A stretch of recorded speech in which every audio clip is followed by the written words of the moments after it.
और टैली बंद करना मीन्स टू क्विट टैली। आइए सबसे पहले हम आपको सिखाते हैं टैली ERP9 को स्टार्ट करना।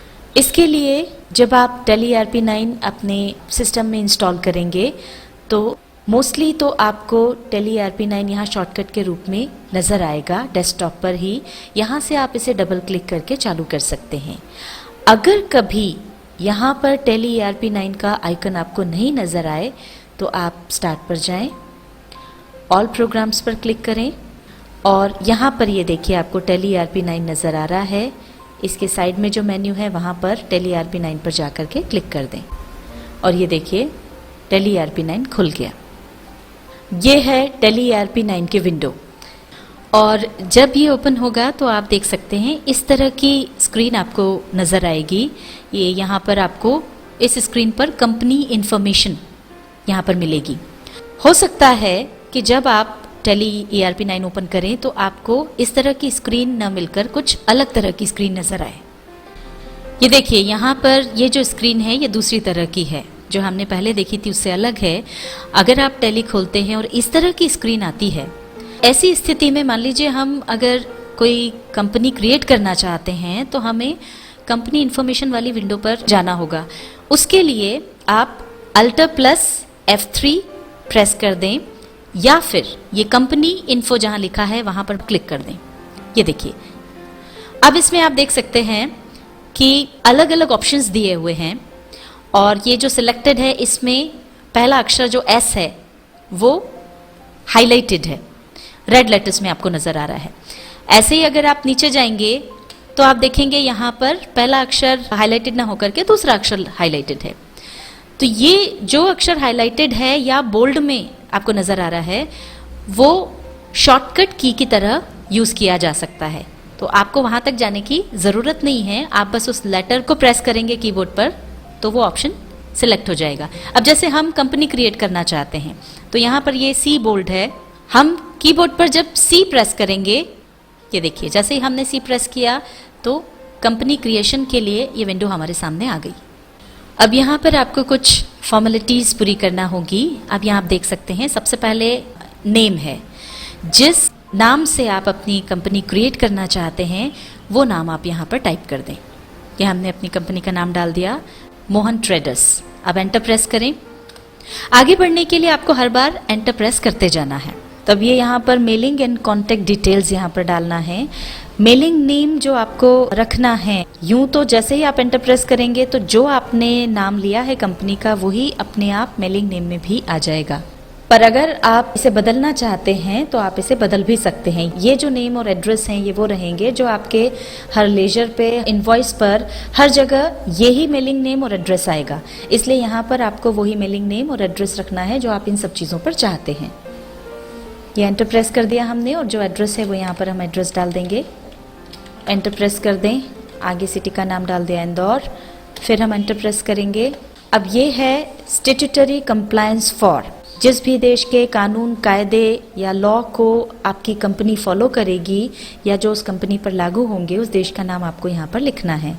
जाहिर है जिस भी देश में आपकी कंपनी फंक्शन करेगी कानून भी वहीं का लागू होगा, इसलिए जहाँ आपकी कंपनी फंक्शन कर रही है और जहाँ के कानूनों का वो पालन करेगी, जिनके कानून कायदों के अनुसार वो चलेगी, उस देश का नाम आपको यहाँ पर डाल देना है। अभी हमारे लिए इंडिया है तो यहाँ पर तो इंडिया है ही, पर अगर कोई दूसरा देश भी हो तो वो यहाँ पर जो लिस्ट ऑफ कंट्रीज है इसमें से आप चुन सकते हैं। हमने चुना है इंडिया, एंटर प्रेस किया। अब स्टेट में जैसे मध्य प्रदेश में हमको करना है तो हम यहाँ पर M टाइप कर देंगे। M टाइप करते ही M से रिलेटेड सारे स्टेट्स आ गए। अब आप डाउन एरो की से या अप एरो की से जो भी आपका स्टेट है चुन लें और एंटर प्रेस कर दें। अब आगे आप जो भी एरिया है उसका पिन कोड डाल दें, टेलीफोन नंबर डाल दें, अब मोबाइल नंबर डाल दें। इसके बाद ईमेल है तो ईमेल डाल दें। ईमेल के बाद हम फिर एंटर प्रेस करेंगे और ये हम आ गए ऑटो बैकअप डिटेल्स पर। ये चीज़ हम आपको आगे बताएंगे, इसलिए से अभी हम छोड़ रहे हैं। एंटर प्रेस करके आगे बढ़ जाइए। ये अब हम आ गए कंपनी डिटेल्स पर। सबसे पहला है करेंसी सिंबल।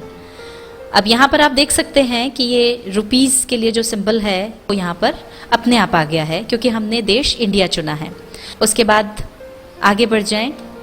अब यहाँ पर देखिए जो दूसरा ऑप्शन है मेंटेन, यहाँ पर आपको इन दो में से एक चुनना है।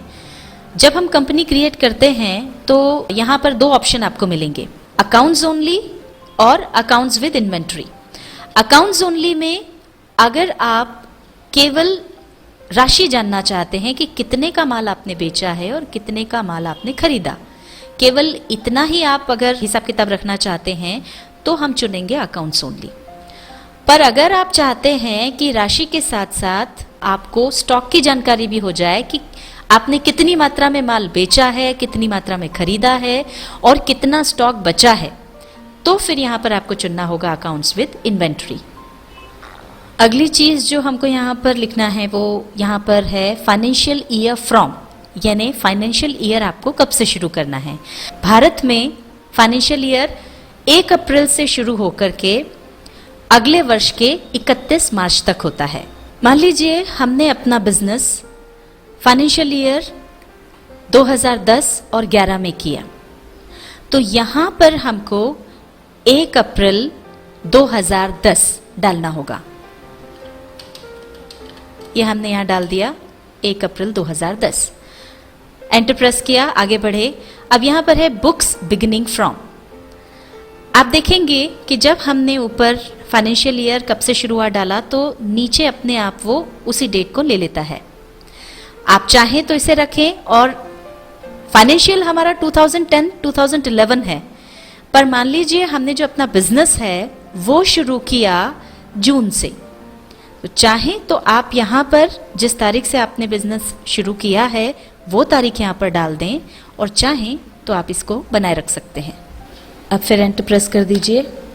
अब ये हम आ गए सिक्योरिटी कंट्रोल पर, इसकी जानकारी भी हम आपको आगे देंगे, इसलिए अब एंटर प्रेस करके आप आगे बढ़ते जाइए, एंटर प्रेस करते जाइए जब तक कि ये ऐसे ही छोटा सा डायलॉग बॉक्स एक्सेप्ट का न आ जाए। अब हमको ये एक्सेप्ट करना है तो या तो आप एंटर दबा दें या फिर यस के लिए वाई वाली की प्रेस कर दें। ये देखिए, इसी के साथ हमारी जो कंपनी है मोहन ट्रेडर्स वो क्रिएट हो गई। अब इस टैली से बाहर आने के लिए आप एस्केप की दबाते जाएं जब तक कि आप क्विट के डायलॉग बॉक्स पर ना आ जाएं। अब आपको यहां से बाहर निकलना है तो एंटर प्रेस कर दें। ये देखिए हम टैली से बाहर आ गए।